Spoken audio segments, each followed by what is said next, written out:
Do you have what it takes to be an entrepreneur? Hi, my name is Lou Reyes. I'm with Over 50 TV. Recently I sat down with Jeff Hoffman. Jeff is one of the most accomplished entrepreneurs on the planet. He's created or co-founded companies that are worth billions of dollars. And among the companies that Jeff's been involved with are Colorjar, ubid.com, and Priceline.com. Jeff's also won a Grammy Award for a jazz album that he produced. At the age of 28, Jeff founded a company that built the airport check-in kiosks. He sold that company a few years later for over $300 million. And recently, Jeff announced on Twitter that he's created a fund to raise $800 million to buy an NFL football team. Jeff lives and breathes entrepreneurship. So if there's anyone capable of answering the question, do you have what it takes to be an entrepreneur? That person, I believe, is Jeff Hoffman. I call him Billion Dollar Jeff. The interview I had with Jeff is up next here on Over 50 TV.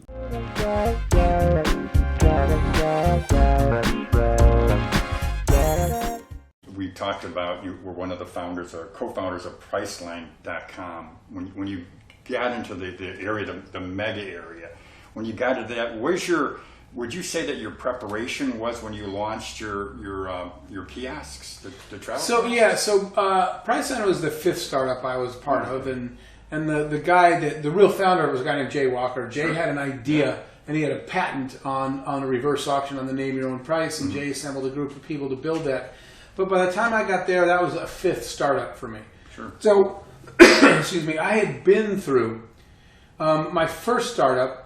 Was the airport check-in kiosks, and I had been through the startup thing before, so I was understood what the journey was going to be like, and that helped a lot. And I was more confident in the sense that I had already both succeeded and failed, and knew what both of them looked like, and understood some of why.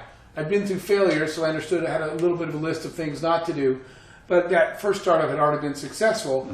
So, excuse me. So I already understood some of what I needed to do to get there. So by the time we got there, none of us were rookies. And that was very helpful because our expectation was a lot different than if it's your very first time ever in the startup business. Well, you're also able to deal better with the pressure and the stress of being an entrepreneur and waiting for it and hoping it's going to work and looking and waiting for that money to come in and the payoff. Yes, absolutely. And you've learned a few more tricks about, you have a little more experience about raising the money. But like you said, the expectation's a big deal. Yeah. Early on, when you do this the first time, you just don't know how it's going to go. And having never lived the entrepreneur's life, which I'm sure a lot of you out there know, can be a very lonely life. Oh, yeah. But when you've been through it, and then you're starting a company the next time with other entrepreneurs who've been through it, it certainly helps. What does it take, in your opinion, what does it take to be an entrepreneur? Is there a magic potion that you drink? Is there just that you're born with it in your DNA? Lou, I think it's a great question, and I get asked that all the time, right? Well, here's what I get asked all the time: are entrepreneurs born or made? Yeah. Right? Yeah, and the answer is both. Now, looking back, I believe both. The made part is a show like this, right? That there's places out there that you can learn from others who've already done the thing you want to do. Their entrepreneurship is a degree or a certificate in universities. Now, none of that existed when I started. There are incubators and accelerators. So you can learn in a lot more places. The conference I just spoke at, for example. Sure. There's a lot of places where you can learn about entrepreneurship. That's the made part, right? There was no entrepreneurial education when I started. Now there's a lot of people who can teach you a lot about entrepreneurship. But there's a born part that you asked. I think there's a DNA element of this. And the biggest piece of DNA element is risk aversion. Sure. So there's you've probably seen this. Or risk tolerance. Yeah, right. Sorry, I meant if you have that risk aversion, you're not going to be loved. No. There is a sign that says, a poster, that says being an entrepreneur is like jumping off a cliff and trying to build an airplane on the way down. And the first time I saw that, That's I was an optimist, huh? Yeah, I was like, all right, I get that. Yeah. Because there's two reactions. You literally wet your pants in fear because you're plummeting over a cliff and you don't know if you can build the airplane. Or you're thrilled and alive and electric because it's so exciting, the challenge. The latter is the DNA of entrepreneurs. The former should stay away. Sure. So that's the DNA part. If your DNA is taking risk makes you feel more alive, and not knowing all the answers, uncertainty keeps your attention instead of scares you to death, then you should be an entrepreneur. But if you don't have those traits, you're not going to do well at this. Well, risk tolerance, and it's funny the way you described it, because I think of a fighter pilot as you're talking, who wants that thrill and the excitement and danger. Mm-hmm. It's almost like an entrepreneur. You need it. You have to have it. It's almost like a fuel that fires you to keep you going. Yes, you need that adrenaline fix. And if you don't like that, don't do this. But if you do like that, entrepreneurship does deliver on these fears and uncertainties and plummeting over a cliff. Delivers tenfold. You talk a lot about it in preparing for this interview. I saw that you talk a lot about focus. And that seems to be something that you said earlier. You said you had a laser focus. You're starting a business, you're just focused on that business. And there's a lot of distractions in this world. How do you overcome distractions? So that is a great question. And the answer is it's a discipline problem. And there are a lot of people that don't have the discipline. Now, I learned it in two ways. Studying my business heroes, so I'll mention that in a minute, but also looking back to see when I failed, what was I doing, and when I succeeded, what was I doing. And I realized that the winners, this is the analogy I use today, Lou, when I go out and speak to people that want to build businesses now, I tell them you got to go win a gold medal in something. Yeah. And I use the gold medal analogy because if you think of, let's take a swimmer like Michael Phelps. Michael Phelps does not come home, swim a little while, play some tennis, play some basketball, take a nap, right? He swims all day. Sure. Because winning a gold medal at anything is really, really hard. So when you're doing 6 things, you can't name an Olympian who won a gold medal in swimming and then in tennis and then on the soccer team. Yeah. It doesn't happen because it's so hard to win one in anything. That is true of life. To be excellent, to win a gold medal in whatever business or product you're putting out in the world is so hard that if you're trying to do it in 3 products, 3 revenue streams, 3 business lines, it's not 3 times harder, 3 million times harder. Yeah. So the lesson I learned again from studying, if you think about an example like Amazon, Bezos always knew that his business would one day be the marketplace of everything. Sure. But he only sold books for years. For 7 years. He said, I'm going to win my gold medal, right, and be the best darn bookseller on the planet. I sometimes talk about Tony Hsieh at Zappos. They were going to be the best darn shoe seller on the planet. So the winners, Michael Phelps wanted to be the best darn swimmer on the planet. He doesn't really care about his volleyball skills. Sure. So that's, I think the lesson is when I studied success, those people had the mental discipline to tune everything else out. So in years when I was building business, when we were selling travel, if you'd called me and said, Jeff, I want to show you an idea, I would have said, Lou, listen, if it's not an idea to get, butts in beds and hotels, call me next year. Sure. And later I was doing a music company. And if you'd called and said, I want to show you this idea, I would have said, if you're not going to fill up the seats in Friday night's concerts, call me next year. So the discipline to tune everyone and everything else out until you finish that thing that you're working on, until you win a gold medal in swimming, is what distinguishes, I think, the really successful people from everyone else. They were disciplined enough to not get distracted. So what do you say to somebody, though, somebody who is sitting at home right now, maybe watching this video, and they're thinking, I want to start a business, but I'm worried about, am I going to have enough money to pay my bills and start my business? Do I have enough energy to do it? What do you say to someone who is concerned that they've got, we say distractions, but we're talking about real life occurrences. What do you say to someone who says, I want to start a business and I know what Jeff's saying and I'm hearing about it and I want to be, in control of my destiny? Sure. What do you say to someone? So again, let's go back to that DNA thing. Part of this entrepreneurial DNA is that you can live with losing control. Sometimes that happens, or at least the not knowing. This was years ago, but I was sitting with Elon Musk, and he said, Jeff, I bet my entire net worth on my company. He said, you talk about scary? Oh, he did. He said, I had no backstop. He said, I bet literally put every dime I had into the company. Successful entrepreneurs, they dive into fear. And so you are correct. There are a lot of people that are sitting out there right now that say, I have all these real issues and these real concerns and real fears. So the best, I'm going to say, one end of the spectrum is this scenario, is people that just jump and bet it all. Yeah. I quit a job. I was broke and I had no income. That was scary. But it did 2 things. It allowed me to focus 100% on my idea. And second, what's a really good motivator? Hunger. When you think to yourself, if I don't sell something today, I don't eat, you are way more driven to figure out a way to sell this product than somebody that's comfortable. Comfort is the enemy of good entrepreneurship. So I'm still, even though I said all that, I'm still going to give you an answer to the people that don't want to take the risk. Sure. There's the middle ground, right? So if you can, quit your job and turn your idea a side hustle. There are just very few people who kept working comfortably and stayed in some other comfortable, paycheck and tried to launch their startup on the side. The ones that jumped and into the scary situation and were at risk were the ones that tend to succeed. But there is a middle ground. Well, there is a middle ground. Years ago, I had an opportunity to sit with Mike Foyer. He started Office Max. And I remember going to lunch with Mike. And he was sitting there, he's eating his soup and staring down. He was super intense guy, super intense. He's just sitting there eating his soup. And I said, Mike, what is your secret? You're building this. You've got 3 Office Max stores. You've got plans to build something huge. Earlier he told me he was going to be a billionaire one day, which he actually achieved, selling the company for over $1 billion. But Mike said it was fear of failure. He was so afraid, and that goes back to the In Search of Excellence, which you probably read. But, fear of failure. He said he was afraid of failing, and it was what drove him. It just kept driving him. Mine was not fear of failure, it was fear of the consequences. Meaning that the failing itself didn't bother me. The having to go back to my old boss that I hated and beg him for a job, that's what I would think about. What's the alternative? So mine was fear of the alternative. What if my idea doesn't work? And I would look back and say, man, I might have to go and beg for my job back. I don't want to do that. Yeah. So that drove me, or even if I found a different job, sitting for me, I'm not saying right or wrong, I'm telling you for me personally, sitting in that cubicle day in and day out, month in and month out, year in and year out, I would think about that and I'd say, man, I do not want to do that. So fear of the alternative of what I was doing kept me going all the time. Well, earlier you talked about the gold medal.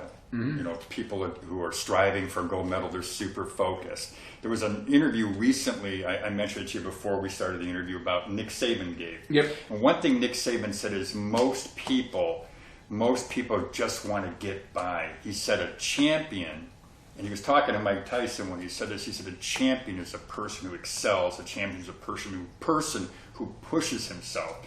So an entrepreneur who's not willing to push themselves is going to fail. They're never going to win that gold medal. Yeah. Saban's exactly right. That is the difference between that championship attitude, and I definitely believe that your attitude determines your outcome. So you're correct. People that, if that's not their desire, then you should stay comfortably in that cubicle. Sure. Right? And live your life in safety, which is perfectly fine. It's a DNA thing. But the champions, that's never their story. No. Right? They did push and they did take risk, and they saw they saw the world differently. Sure. I listened to their thinking a lot. I spend a lot of time trying to study. I always ask this. When I meet successful people, whether it's sports, entertainment, business, it doesn't matter.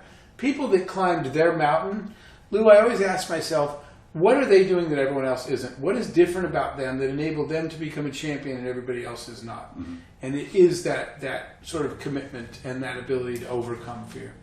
So what do you tell a person who is over 50, okay, somebody who's a little older, who is looking at their life and saying, I'm not happy, I haven't been happy, I'm tired of sitting in the cubicle, I am going to jump, I'm going to make that leap, I'm going for it. What do you tell them that they need to do? Because in the back of their head, they're always thinking, am I too old? Because I hear this all the time. Sure, of course you do. I'm too old, I want it, I can taste it, but am I too old? Okay, so let's do this in 2 pieces. Because the first part also refers back to something I mentioned earlier, which is the middle ground. So sometimes people don't want to just jump because, like you said, they have a house, they have a mortgage, they have kids in college, whatever it is. And so they don't want to just make the entrepreneurial jump. So there's a way to get there, which is for you literally, it's still going to have a scary part, okay? Sure. I'm warning you, but there's still a scary part. Yeah. But here's what you do. You say, I'm going to make up a number. You need a runway, right? And a runway is an amount of time without an income to launch something. In the industry, they say, what's your runway? And you say, I have enough cash to eat for 6 months. So let's say that you have an idea and you want to jump because you're not happy with your current life and you want to go be an entrepreneur and do something. You have to build yourself a runway. And the way you build a runway is you say, what's the amount of time? You say, if I had 6 months to do nothing all day except work on this idea, I think I could get it launched. Yeah. So then what you do now is you literally start cutting back, and you have a jar. I actually had a jar once where I was putting money in. Good so idea. think of it figuratively. You have the money jar, and you are going to cut back on some things, right? Maybe you don't need that third car, or you're not going to go out to dinner at the steakhouse as much. You start cutting back and you start saving, but you've set a target. It's like the United Way thermometer on the wall. Yeah. I need enough. I know what my bills are times 6 months. I need 6 months to launch this company, and I need this much money each month to pay my bills. So I'm gonna work right now. I'm not gonna just quit and do what Jeff said. I'm not gonna do the jump off the cliff. Yeah. What I am gonna do is I'm gonna start climbing the mountain towards it. So every month I'm setting money aside until the jar has 6 months worth of expenses in it, but then you gotta jump. So we're not telling you to transition and be broke the next day. Mm-hmm. We're saying start a runway savings account, and when there's enough for you to live 6 months with no income, then you quit your job, and now it's the scary part. You got 6 months to make this business work, but you're not paying your bills during that time. You saved money for 6 months. That's what I tell people to do. Make a plan, set a date, figure out the amount you need, and now during that 6 months, the good news is you can hear the clock going tick, tick, tick on those 6 months, and it drives you to get there. So, you know, it doesn't matter how old you are. It matters how good your idea. If you think about people that started companies, these are all companies that were started in the 50s and 60s. Geico, IBM, he was in his 50s. Geico, I think he was in his 60s. E-Trade, he was in his 50s. IBM, that was definitely, he was already in his 60s. So E-Trade, IBM, Geico, Home Depot. Huffington Post. Yeah, oh yeah. McDonald's. All those companies were started by people in their 50s and 60s. So why did they succeed? Because it had nothing to do with their age. It had to do with the quality of the idea. So quit focusing on your age and focus on, if you have an amazing idea, the world grabs ideas and pulls them forward. They don't care. A good idea will always win. The idea doesn't care how old you are. If your idea is good, the world wants it, and they're not going to stop using it because you were 63 when you started it. You know, I talk to people who are employed, people who are older, and they're nervous about their job. They don't want to quit. You know, they've never taken the leap. They've never actually started a business. Right. And they're studying, they're learning, and they're studying, and they spend their life learning. They don't execute. Right. And that seems to be a huge problem. Oh, Lou, you know what it says on my office door? What's that? It says, ideas are welcome here, but execution is worshipped. Yeah. Because you just nailed it. Nobody executes. I have this talk that I give. It's called Get Off the Couch. And on the picture, and it came from a real life experience, I used to have a group of friends, and at the time I lived in Florida. And every Friday, somebody would host, and we'd gather, a group of friends would dinner, and then everybody would retire to the couches afterwards, their glass of wine or whatever. And I started to notice something. Every Friday, week after week, then month after month, then year after year, everybody's on the couch with their glass of wine or their beer saying, no, I really am going to do this someday. Or people would say, this is it. This December, I'm really leaving. I am going to make the jump. I'm quitting my job. And they never leave the comfort of the couch. No. So one day I realized my life will never start until I'm actually brave enough to get off the couch. Then there was another side. I met a guy, I'm not going to say his name. He's a multi-billionaire. Everybody knows who he is. And he's, you know, there's a TV show called Are You Smarter Than a Fifth Grader? Yeah, I've heard He's it. possibly not. Okay? And yet he's a multi-billionaire. And one day I was chatting with him, and I said, everybody uses your products. You're extremely successful. And I said, what do you attribute that to? And he said, taking the first step when no one else would get off their couch. And I was like, wow, that's the analogy that I use. He's not the brightest guy. Yeah. He executed. He said, I had a vision, and one day I just got up and said, man, I'm just going to go for it. And he was successful, not because he was smarter than you. He didn't have anything you didn't have for anybody listening. Yeah. He just was the first person to get up and say, I'm just going to go build this. And that's why so many of us, you sit at home and you see something on TV and you say, wait, that was my idea. Right. But that person, she went and built it while you were still talking about it. So execution is everything. Yeah. You were right. Yeah. Nothing frustrates me more than when I'm talking to somebody who's asking advice. Should I start a business? Should I change jobs? Mm-hmm. Nothing frustrates me more than hearing that time and time again, week after week, month after month, year after year, the same person telling me they're going to change and they don't. They don't. And I've learned, I guess, actually not to be frustrated. Even though it does frustrate me, I just kind of learned, like, you know, just listen, offer the best suggestions I can, and go from there. I want to close turn the page a little bit to you. I am amazed, and I was talking to some people here at Case at the Weatherhead School about you. I'm amazed at how you find the time to share yourself. And I know you're busy. You've been involved in so many businesses. You've built, as you said, well, we've said, multi-million-dollar businesses. How do you find the time to give of yourself? I mean, to go to Africa, to help with charities. Where do you find the time to do this? So, what motivates you? That's two a questions, really good right? part. Two Yes. questions. When I was younger, I kept saying, when I get older, I'll sleep. And I keep getting older, and I still don't sleep. Yeah. Because there's so many times where I think of something productive that I could be doing. But to answer your question specifically, I had big dreams, my whole life of things that my bucket list, but my list of things that I wanted to do. And, I've been blessed enough to, be able to do things way beyond my wildest dreams. I mean, started a music company. At one point, we produced a jazz album and won a Grammy. Sure. And I was standing on the Grammy red carpet. I'm a software engineer. And thinking to myself, through what bizarre chain of blessings am I here? I'm like literally standing here and we're winning a Grammy. It was crazy. So moments like that. And I'll tell you specifically, that was a big one. When I was standing there on the Grammy red carpet, I closed my eyes like this because I couldn't believe I was having this moment. And the feeling, the natural high of we just won a Grammy. Yeah, big deal. Huge deal. And I was thinking to myself, it's every human being should have their red carpet moment. There's nothing to do with red carpets and Grammys. It's the feeling. Every human being should get a chance to feel as good as I feel right now. So that actually struck me when I thought that to myself. And I thought, what can I do to help as many people before I die? Is help as many people as I possibly can get to their red carpet, whatever it might be in your life. And I started thinking, I only know how to do one thing.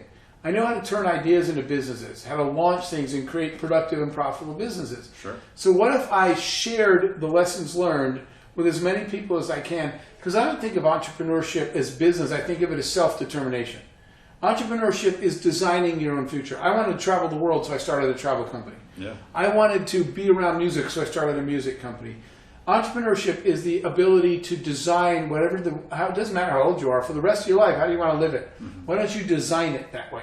And that way, there's a business under that because you still got to pay your bills. Yeah.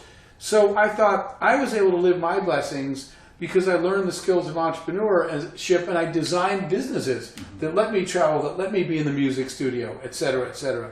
So I decided to pay back that debt of receiving way more than my share of blessings. What I needed to do was teach as many other people as I can the skills that I learned so they can go off and feel the same way I did, create their red carpet life. And so that's what the mission, the starting, and again, because I just told you I believe execution is everything. Yeah. Even when I'm tired, there's days where I was like, wait a minute, I have to go to Malaysia. They said, well, you committed to these kids in Malaysia. I was like, isn't it like a 30-hour trip? I just drag myself out of bed anyway because execution is what matters. I said I was going to do this. I just need to get it done. So even when I'm tired, I finish it. But the last part you asked is what motivates me. Because my friends say, Jeff, where do you get the energy to do that? It's another 30-hour trip each way to Malaysia to visit with these kids or whatever. And the answer is I get it from them. I just came here to Ohio to the event I was at from an event we did. It's called Student SAGE, Students for the Advancement of Global Entrepreneurship. They had their World Cup, and we had teenage entrepreneurs from Africa, Asia, Europe, South America, the US, all over the world. So I just spent 3 days with teenagers who were designing and pitching businesses. And that's what energizes me. That's when I'm on the tiredest day and I sit there and I'm listening to a 12-year-old kid trying to solve the drinking water problem in Africa. It's hard not to get excited about that. So I wind up drawing my energy from its source, which is passionate entrepreneurs. They get me all fired up again because they're out there trying to make the world a better place, and it makes me want to help them even more. And let me just say this, you've excited me. I think you've excited our audience, and I think that without a question in my mind, you're a gift. And I truly appreciate the time that you've taken to spend with us, spend with our audience, and I know that you've been your words have been an inspiration and a help. Thank you very much, Lou, and I hope a lot of people will jump off that cliff. It's okay to be prepared before you jump, but taking it's no guts, no glory. Taking some risk creates a bigger upside, And the advantage of a bigger upside is the ripple effect of success. Yes. Which is that the more success you have, the more other people's lives you can change because you were willing to take a little risk and work hard enough to be successful. So the ripple effect is why I'm here, and I hope that we've inspired somebody to go out and do something they might not have otherwise. I think you have, Jeff. I think you do. Well, listen, I want to thank you for watching this episode of Over 50 TV. I want to thank Jeff Hoffman for sitting down with us. I want to thank Scott Ernst, our cameraman, and my partner here. And I hope you have a great day, everybody. Thank you for watching.